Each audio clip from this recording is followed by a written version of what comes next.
Hey y'all. So I wanted to share some information. I've been studying into the gene keys, the gates of human design, and I was looking at gate 48 today. There's a lot of things that lined up in synchronistic moments this week that led me to looking at this gate. And I've looked at it before, but it's basically because, and I don't know if you notice this in your own personal life or within dynamics around you or just in the world around you, that this is happening in other countries and within our own country, where there is a lack of emotional intelligence, emotional regulation, and understanding the differences between being able to have emotional intelligence and mind intelligence, finding that balance. And a lot of the professionals will talk about, like, when you go through traumatic situations as a child and you are not taught at that time, how to regulate your emotions, how to work through things. It's during the second 7-year cycle that we go through from the age of 7 to 14 that this is a crucial time period for children to build this emotional intelligence. And it's up to the people around them, their family members and society, to help provide that for them. But that has not happened, obviously, we know this. And so there's this fear of inadequacy that forms from this lack of emotional intelligence. And it's, people that lack that emotional intelligence they project, they're caught up in the drama of things. And in society itself, there are these higher structured orders, like the fears that are placed, the paranoia of humanity, of like these men in black, the aliens, gods, or governments who seem to manipulate our lives. And it's this fear that someone else might be in possession of knowledge that can control you. And understanding, here's the thing about control, and I actually just commented about this earlier today. We are always being controlled, whether we realize it or not. And I don't mean like controlled, like we don't have free will, we can't make choices, whatever. But we have God in us. God is always urging us and pushing us to evolve, to grow, to better ourselves. And that is for the sake of life, of humanity, survival. And so because of this undercurrent spirit urge push that we get, we're being manipulated to move in that direction. So, manipulation isn't a terrible thing to a degree when it's meant to benefit you and help you. It's learning how to still have free will and understand that you can make choices however you want in this life. But at the end of the day, you're moving in the direction to grow. Our bodies are growing. We're growing from being a baby up to an adult to when we die. So it's a constant cycle. We're always moving. We're always growing. We're always being manipulated and pushed in that direction. But when you talk about these insincere, unrealistic fears that are placed on us by these government systems, economics, education, religion, that they have control over this, that's when the distortion comes in. And so in this repressive nature, it talks about there's 2 different types of people. And the ones who duck their heads and give in to their fears, they're repressive. And those who project their fears externally onto others, reactive.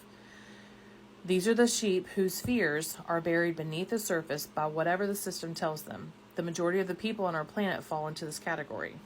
This consciousness is too afraid to look into the fear within its body, so it settles into the fixed patterns given to it by society.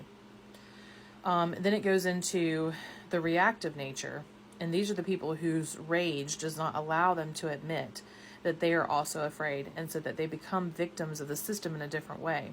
These are people who use their knowledge to manipulate the fears of others while hiding behind the system.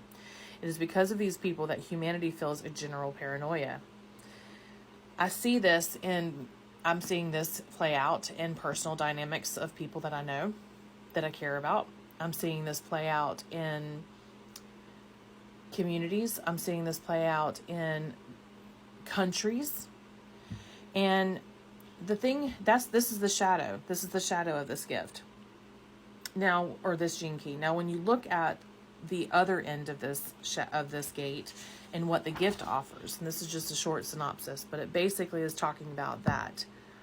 The potential of this gate is, it seems the medium of crisis is required to bind human beings together. This is where that interconnectedness is, why we are being pushed to realize this interconnectedness that we have with each other.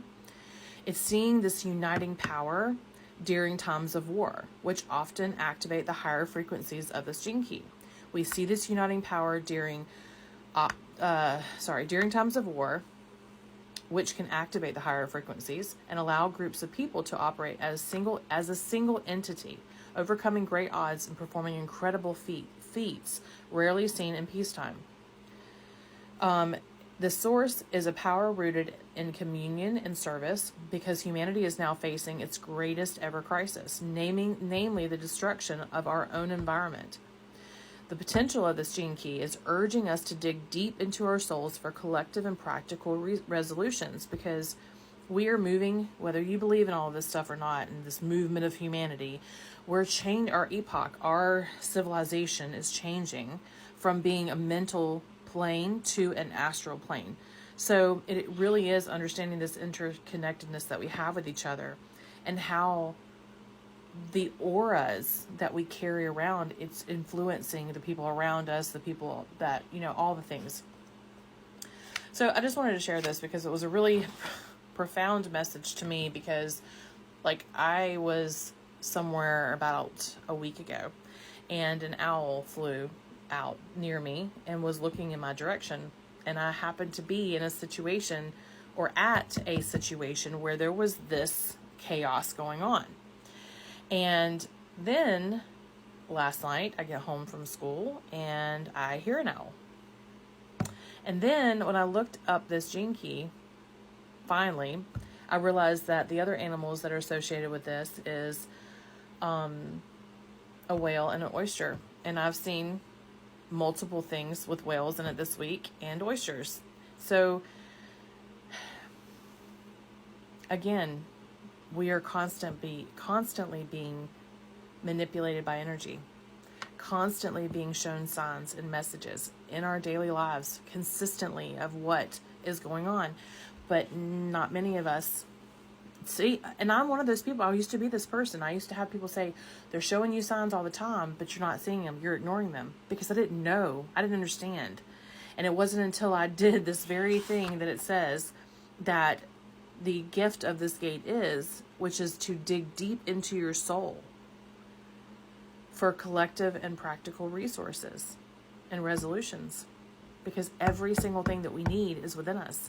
It's a matter of, are we going to work together with our unique gifts and potentials and wisdom and knowledge, and build a better future?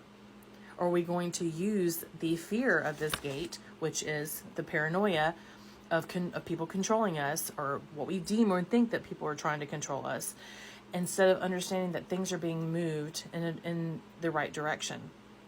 Learning how to regulate your emotions and understand how to sit in a space with someone without being triggered. And if you are triggered, learning how to communicate that without being reactive, or without being repressive and sticking your head in the sand and not even saying anything at all. So I just want to share that with y'all. I hope you're having a great evening, and I hope you have a great Friday tomorrow. See you later.